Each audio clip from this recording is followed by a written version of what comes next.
In the history of American education, one subject has played a pivotal role in equipping students with essential skills for the demands of the modern world: typing. The rise of typing classes in U.S. high schools is a captivating chapter in the historical landscape of education, tracing its origins back to an era when manual typewriters and the rhythmic clatter of keys heralded a new age. The introduction of typing instruction can be traced back to the late 19th century, when the typewriter emerged as a revolutionary writing tool. Initially seen as a skill relevant only to office work, the practicality and efficiency of typing soon caught the attention of educators. It became increasingly evident that typing proficiency could empower students with a practical skill set indispensable in a rapidly modernizing world. The first ever typing courses were, as you might expect, provided by typewriter experts, according to Yamada, 1983. Roughly around 1880, typing courses were provided by typewriter manufacturers like Remington in an effort to establish the typewriter's status as an essential technological aid in business. By the early 20th century, typing had begun to infiltrate the educational system. In 1912, the first high school in the United States to offer a typing course was the East High School in Denver, Colorado. The course was met with skepticism at first, viewed as an unnecessary expense or a novelty, but as businesses increasingly adopted typewriters, the skill became more valuable. The curriculum was initially quite basic, focusing on touch typing techniques, finger placement, and typing speed. Over time, as typing became more integrated into the daily operations of various sectors, educational institutions recognized the need to adapt their offerings to prepare students for future job markets.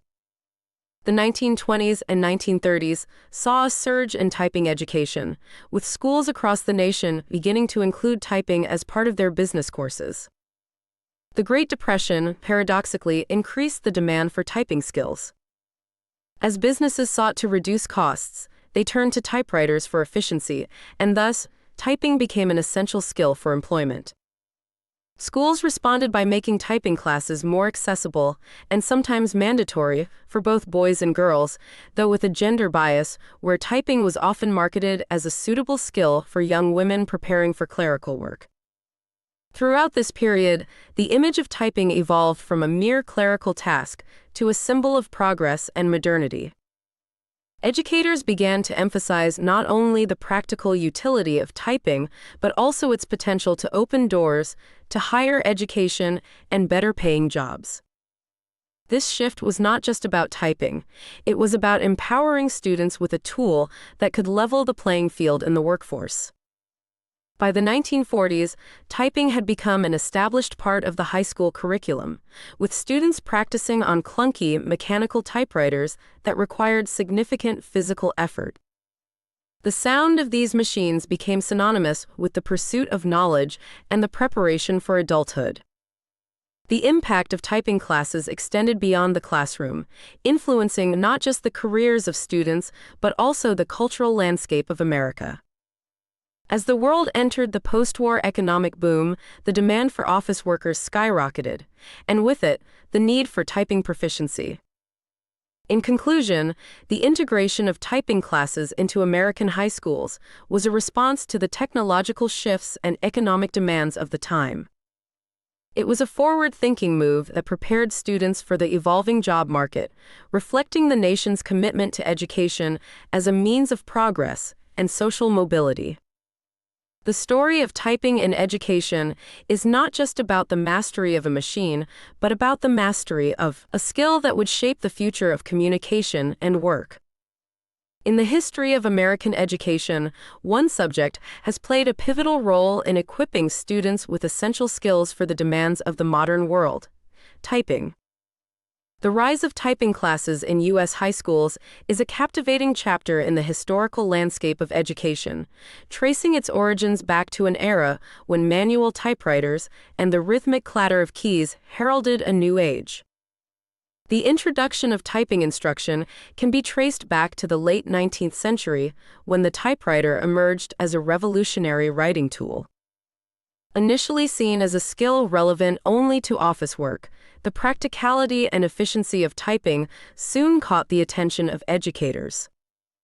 It became increasingly evident that typing proficiency could empower students with a practical skill set indispensable in a rapidly modernizing world. The first ever typing courses were, as you might expect, provided by typewriter experts, according to Yamada, 1983. Roughly around 1880, typing courses were provided by typewriter manufacturers like Remington in an effort to establish the typewriter's status as an essential technological aid in business. By the 1920s, typing had become an integral part of the high school curriculum, particularly in the realm of business education. Educators and school boards saw the value in preparing students for the workforce, where the ability to type was becoming a fundamental requirement. Typing classes were not merely about learning to operate a machine, they were about instilling discipline, accuracy, and speed. The classes often began with the basics of touch typing, where students learned to type without looking at the keyboard, their fingers guided by muscle memory. The curriculum evolved to include document formatting, letter writing, and basic business correspondence, reflecting the real-world applications of typing skills.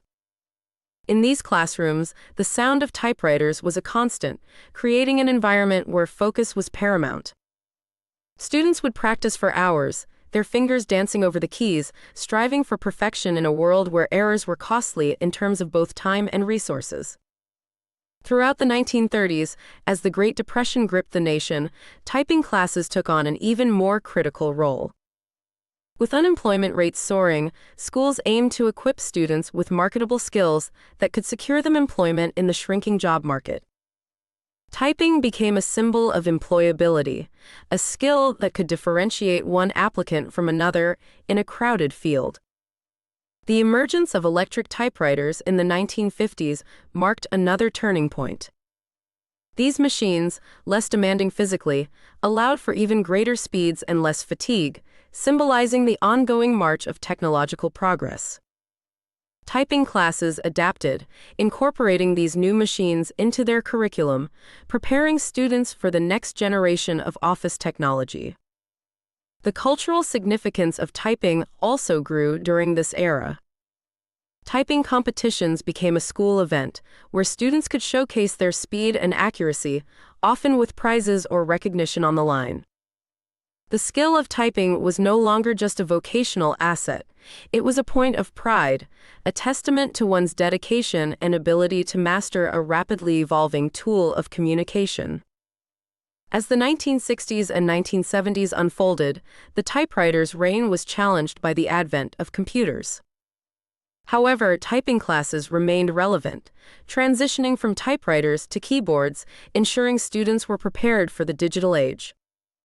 In conclusion, typing classes in U.S. high schools were not merely about teaching a skill, they were about preparing students for a future where information processing was key. They were a reflection of society's recognition of the importance of practical education, adaptability to technological change, and the empowerment of students with tools that would shape their professional lives.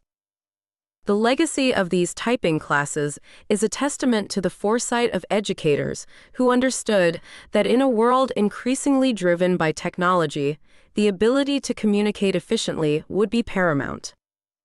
In the history of American education, one subject has played a pivotal role in equipping students with essential skills for the demands of the modern world: typing.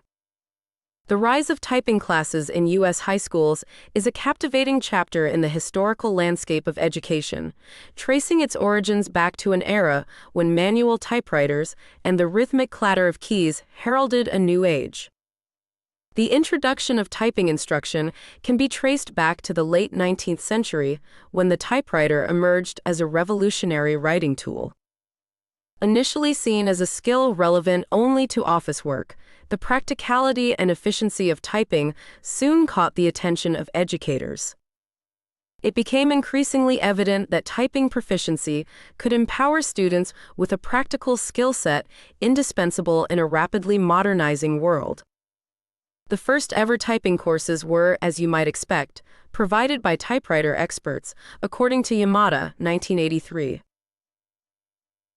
Roughly around 1880, typing courses were provided by typewriter manufacturers like Remington in an effort to establish the typewriter's status as an essential technological aid in business.